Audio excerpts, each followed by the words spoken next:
Bollywood actor Sushant Singh Rajput की मौत मामले में बड़ा अपडेट सामने आया है। सुशांत राजपूत केस में सीबीआई ने करीब 5 साल की जांच के बाद क्लोजर रिपोर्ट दाखिल कर दी है। साथ ही एक्ट्रेस रिया चक्रवर्ती को इस केस में क्लीन चिट दे दी गई है। बताया जा रहा है कि जांच में एजेंसी को रिया के खिलाफ ऐसा कोई सबूत नहीं मिला जिससे ये साबित किया जा सके सुशांत को सुसाइड के लिए उकसाया गया था। सुशांत सिंह राजपूत की मौत को आत्महत्या का मामला बताकर अब केस में क्लोजर रिपोर्ट दायर कर दी गई है। ऐसे में रिया के वकील सतीश मान शिंदे ने सीबीआई की रिपोर्ट और उनके फैसले का स्वागत किया है।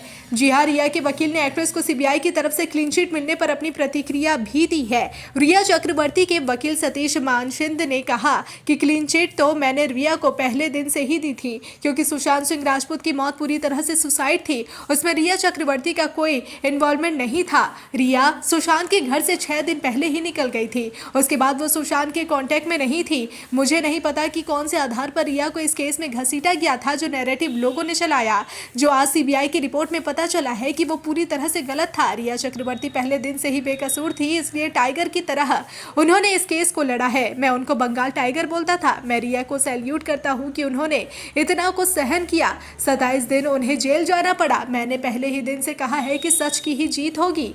वहीं रिया के वकील सतीश मान शिंदे ने शनिवार को अपने बयान में कहा था कि हम सीबीआई के शुक्रगुजार हैं कि उन्होंने हर एंगल से इस केस की गहराई से जांच की और इसे बंद कर दिया। सोशल मीडिया और इलेक्ट्रॉनिक मीडिया में जिस तरह से झूठी बातें फैलाई गई वह बिल्कुल भी उचित नहीं थी।